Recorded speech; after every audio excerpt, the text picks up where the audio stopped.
सोलह अकेडमी के online platform पर आप सभी का स्वागत है। ये क्लास नंबर 1 है आपकी जीएस की। आपका टॉपिक भारतीय राष्ट्रीय आंदोलन इसको रखा गया है। आगामी पेट की जो परीक्षा है उसमें भी 5 नंबर का ये टॉपिक है। तो भारतीय राष्ट्रीय आंदोलन, भारतीय राष्ट्रीय आंदोलन,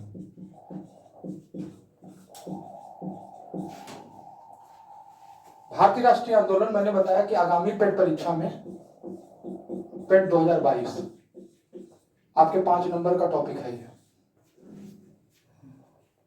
हम लोग कोशिश करेंगे इस श्रृंखला में कि शुरुआत में आपके ये नंबर कवर कराए जाए और इसके साथ में पॉलिटी का जो है आपका जो पोर्शन है उसको भी कवर करा दिया जाए।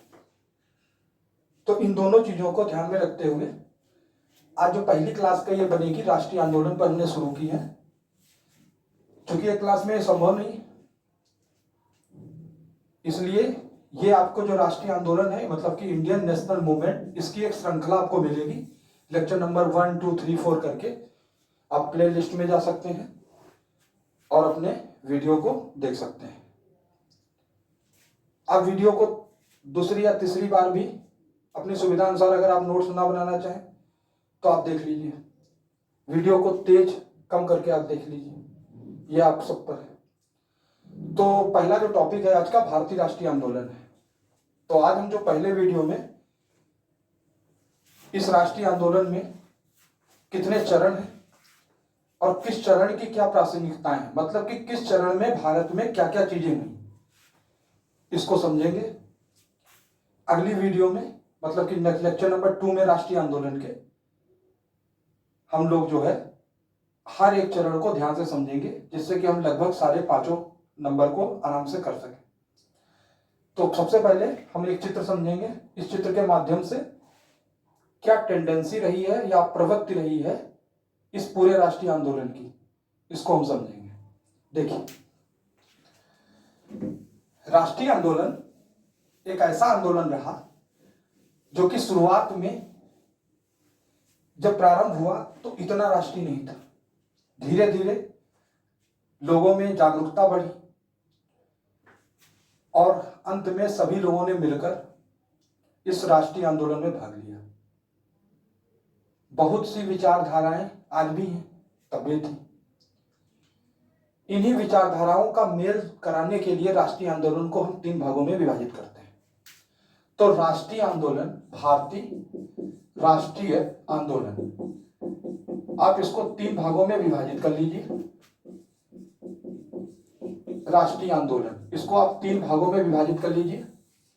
पहला जो दौर है वो आप 1885 मतलब कि कांग्रेस की स्थापना से लेकर के और बंगाल विभाजन 1905 तक का दौर है, जिसे बोलते हैं उदारवादी युग।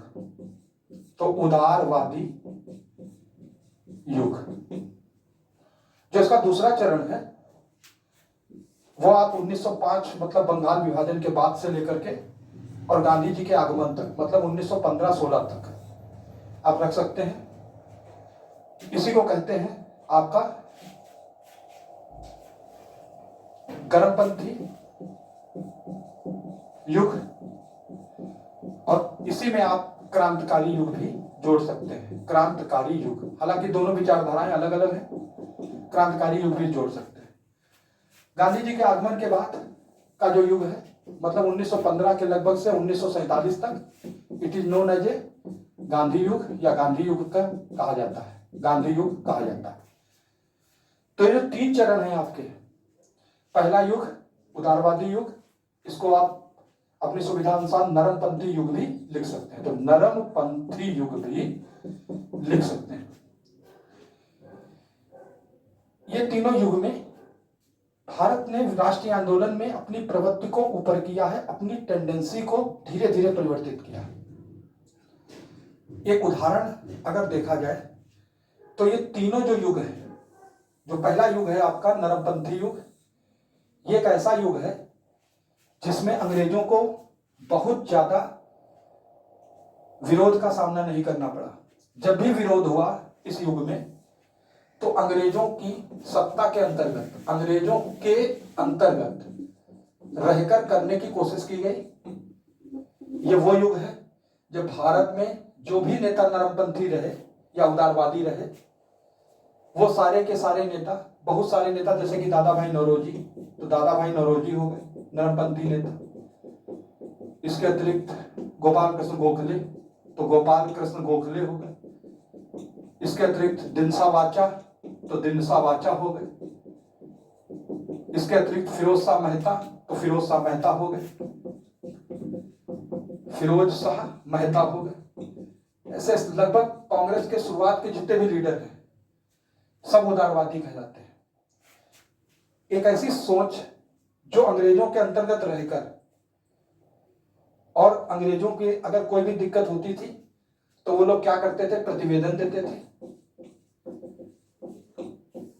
जितनी भी प्रतिक्रियाएं होती थी उनमें नरमी बरती जाती थी। ना तो कहीं विरोध में हड़ताल होती थी, हड़ताल नहीं होती थी, और ना ही विरोध के अंतर्गत किसी भी प्रकार की हिंसा होती थी। कुल मिलाकर एक ऐसी सोच जिसमें अंग्रेजों के अंतर्गत जो भी शासन किया जाएगा उसमें कुछ अधिकार मांगे गए। हालांकि इस युग में बहुत से अधिकार भारत को देने की कोशिश की गई, जैसे कि भारत के युवकों को नौकरी दिलाना, तो युवकों के लिए नौकरी मांगी गई। उच्च पद जो कि अभी तक नहीं थे, उच्च पद जैसे कि सेना में सूबेदार तक और सिविल में एसडीएम तक, इनके ऊपर की मांग की गई। इसके अतिरिक्त भारतीयों को रियायत देने की मांगे की गई, रियायत देने की मांगे की गई। तो ये पहला युग ऐसा युग रहा जो आपको यह समझना है कि इस युग को नरमपंथी युग कहते हैं, उदारवादी युग कहते हैं। इसके प्रमुख नेताओं में फिरोज शाह मेहता, दादा भाई नौरोजी, गोपाल कृष्ण गोखले, दिनसा वाचा जैसे नेता आएंगे। एक विचारधारा ऐसी जो अंग्रेजों के अंतर्गत रहकर विनय, प्रतिवेदन आदि के माध्यम से अपनी बात को आगे रखती थी। अंग्रेजों ने शायद इसीलिए 1885 में डफरिन के समय कांग्रेस की जब स्थापना हुई तो मदद भी कांग्रेस की गई, जिससे कि एक ऐसा प्लेटफॉर्म तैयार हो सके जिस प्लेटफॉर्म पर वो आसानी से ये समझ सकें कि आखिर भारतीयों में चल क्या रहा है। इससे पहले अंग्रेजों को कई ऐसी क्रांतियों से जूझना पड़ा, चाहे सन्यासी विद्रोह हो, चाहे 1857 की क्रांति हो, और जो आगे चलकर नील विद्रोह हो बंगाल का। इस विद्रोह का मूल कारण यह था कि अंग्रेजों का जो लोकल एडमिनिस्ट्रेशन है या अंग्रेजों की जो सत्ता है, वो सत्ता ये समझ ही नहीं पाती थी कि क्या सही है क्या गलत है। और इसी वजह से शायद उन्होंने जब 1885 में कांग्रेस बनी तो उस कांग्रेस में बनाने में डफरिन ने मदद की, और 2 साल के बाद जब ये जनाधार बढ़ा तो यही डफरिन और अंग्रेज 1887 के लगभग कांग्रेस के खिलाफ चले गए। और 1890 के बाद तो जितने भी अंग्रेज अधिकारी थे उनको साफ साफ ये इंस्ट्रक्शन दे दिए गए कि आप कांग्रेस से अलग हो जाइए। तो 2 ही साल या 3 साल का अंतर रहा जब अंग्रेज समर्थन से विरोध में उतर आए। तो पहला युग आपको याद रखना है, उदारवादी युग कहलाता है। 1885 मतलब कि फाउंडेशन या फाउंडिंग ऑफ कांग्रेस से लेकर के, और 1905 डिवाइडेशन ऑफ बंगाल तक का ये पहला युग है। तो आप इसका जो है स्क्रीनशॉट लीजिए। इसके बाद हम आपको दूसरा युग समझाते हैं। देखिए, जो आपका दूसरा युग है,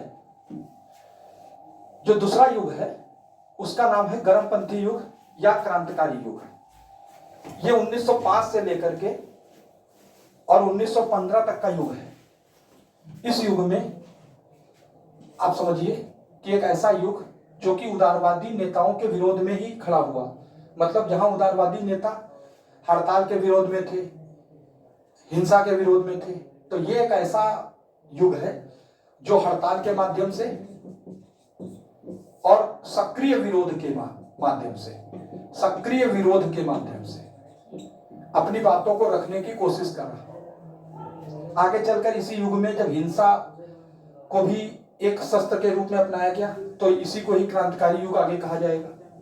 मगर फिर भी एक ऐसा युग है गर्मपंथी जो हड़ताल में विश्वास रखते हैं, सक्रिय विरोध में विश्वास रखते हैं और हर चीज में विश्वास रखते हैं जो भारतीयों को उनका हक दिलाए। तो भारतीयों को उनका हक दिलाने की ये लड़ाई है। सिर्फ सोच का अंतर है, कोई निष्क्रिय विरोध कर रहा है, कोई सक्रिय विरोध कर रहा है, कोई बम या बंदूकों पे विश्वास रखता है और कोई अहिंसा में विश्वास रखता है। सभी का ध्येय एक ही है, मां भारती को मुक्त कराना। हालांकि उदारवादियों ने पहले 20 सालों में भारत को आजाद कराने से बढ़कर अंग्रेजों के अंतर्गत भारतीयों को अधिकार दिलाने की बात कही। आप डायरेक्ट ये नहीं कह सकते कि उदारवादी जो थे वो आजादी के खिलाफ थे, ऐसा नहीं है। आजादी कोई 2 या 3 दिन की सोच नहीं है। समय बदला, विचारधाराएं बदली और धीरे धीरे हम लोग अपना हक मांगने की पूरी कोशिश करते किए। और अंत में बहुत से हमारे जो देश के नौजवान थे, वृद्ध थे, बूढ़े थे, महिलाएं थीं, बच्चे थे, सबने मिलकर और मां भारती को 1947 में आजाद कराया। तो ये जो दूसरा युग है ये गर्मपंथी युग है, क्रांतिकारी युग है। हड़ताल में विश्वास रखते हैं, सक्रिय विरोध में विश्वास रखते हैं। प्रमुख नेता हैं जो गर्मपंथी नेता में लाल, बाल, पाल, आपको याद रखना है, लाल, बाल और पाल। लाल से लाला लाजपत राय, पर लाला लाजपत राय, लाजपत राय। बाल से बाल गंगाधर तिलक, तो बाल गंगाधर तिलक। और पाल से विपिन चंद्र पाल, विपिन चंद्र पाल। इनका नाम याद रखना है। अब आप एक चीज समझ लीजिए, लाल, बाल, पाल के अतिरिक्त अरविंद घोष हो गए। इसके अतिरिक्त जो भी नेता आए आपको उदारवादी लगा देना। अगर पूछे इसमें से कौन सा गर्मपंथी नेता है तो लाल, बाल, पाल आपको याद रख लेना। लाल से लाल लाला लाजपत राय, बाल से बाल गंगाधर तिलक और पाल से विपिन चंद्र पाल। ये 3 जो है प्रमुख नेता हैं जो कि आपको गर्मपंथी युग में माने जाते हैं। जो तीसरे नेता हैं, जो तीसरा युग है वो गांधीवादी युग है। जो तीसरा युग है वो गांधीवादी युग है। जो तीसरा युग है वो गांधीवादी युग है। इस गांधीवादी युग में जो तीसरा युग है वो गांधीवादी युग है। इस गांधीवादी युग में 1915 में गांधी जी का आगमन होता है। तो गांधी का आगमन हुआ 1915 में 9 जनवरी को, और 9 जनवरी से लेकर के 1947 तक का युग है। गांधी जी का जो जीवन काल चला है, अगर हम देखा जाए तो गांधी जी के जीवन काल के भी कई खंड हैं। जरा इसको समझते हैं, गांधी की भी विचारधाराएं कैसे बदली हैं इसको समझते हैं। यह युग गांधी युग कहलाता है। अगर गांधी के जीवन काल में सिर्फ 1915 से और 1947 तक मान लें तो वो गांधी जिन्होंने 5 फरवरी को चौरी चौरा में 1922 में जो कांड हुआ, उस कांड के 7 दिन के बाद 12 फरवरी 1922 को बारदोली में पूरी कार्य समिति के सामने असहयोग आंदोलन को वापस ले लिया। एक ऐसा आंदोलन जो अपने चरम पर था। गांधी जी ने इसको सिर्फ इसलिए वापस लिया कि वो अपनी विचारधाराओं से समझौता नहीं कर सके और हिंसा को सह नहीं सके। वही गांधी आगे चलकर 1942 में जब भारत छोड़ो आंदोलन हुआ तो उस आंदोलन में गांधी जी ने, हिंसा हुई थोड़ी बहुत, उसके बावजूद भी आंदोलन को वापस नहीं लिया। क्यों? क्योंकि गांधी जी ने जो विचार अपने बनाए वो समय दर समय उसमें परिवर्तन किया। मतलब आदमी को अपने विचारधाराओं में समय को देखते हुए परिवर्तन करना आवश्यक है। उदाहरण, ये बात तय थी कि गांधी जी ये बात समझ गए थे, या फिर उनका जो डेवलपमेंट था विचारों का वो यहां तक पहुंच गया था कि कोई भी पूरा मूवमेंट पूर्ण अहिंसा से नहीं हो सकता या पूर्ण हिंसा से नहीं हो सकता। इस तरीके से गांधी जी ने 1942 में जब हिंसा की उनसे बात कही गई तो उन्होंने कहा इस हिंसा के लिए अंग्रेज ही जिम्मेदार है। आगे चल के गांधी आगा खां पहले से छूटेंगे और आगे चलकर भारत की आजादी में भूमिका निभाएंगे। तो गांधी युग है 1915 से लेकर के और 1917, जब तक गांधी जी चंपारण में पहली बार नहीं सामने आए फेज में, तब तक 2 साल में गांधी जी ने गोपाल कृष्ण गोखले को अपना राजनीतिक गुरु मानकर और उनकी बात कहकर समझकर कि 1 साल आपको कान खोलकर मुंह बंद कर कर और पूरे भारत में भ्रमण करना है। भारत की सारी गतिविधियों को आप देखिए, समझिए और उसके बाद यहाँ की राजनीति में उतरिए। चंपारण में गांधी को मौका मिला और इस तरीके से गांधी धीरे धीरे 1919 रॉबर्ट एक्ट के बाद असहयोग के बाद गांधी जी का एक ऐसा दौर आया जब गांधी जी की लोकप्रियता एकाएक गिर गई, उनको 6 साल की जेल मिल गई। 1924 में जब वो रिहा हुए, हार्निया की उनको दिक्कत थी तो वो रिहा हुए। तो 1924 में बेलगांव का जो सम्मेलन हुआ, उस बेलगांव के सम्मेलन में 1924 में उन्होंने भाग लिया। आगे चलकर 1929 में जवाहरलाल नेहरू को अध्यक्ष बनवाया गया और 1930 में सविनय अवज्ञा आंदोलन जैसा एक महान आंदोलन हुआ। ये श्रृंखला आगे बढ़ती है, व्यक्तिगत सत्याग्रह तक पहुंचती है, उसके बाद भारत छोड़ो होगा और उसके बाद आगे चलकर 1947 में माउंटबेटन योजना के अंतर्गत भारत आजाद होगा। तो ये जो तीसरा युग है गांधीवादी युग कहलाता है। इस युग का ध्येय क्या था कि हमको अहिंसा में विश्वास तो रखते ही थे गांधी। इसके साथ में ये गांधीवादी युग इसलिए कहा गया क्योंकि गांधीवादी इस पूरे युग में गांधी जी छाए रहे। हालांकि गांधी जी के साथ बहुत से ऐसे नेता थे जिन्होंने मां भारती के लिए बहुत कुछ बलिदान दिया। इसी को आपको ध्यान से पढ़ना है।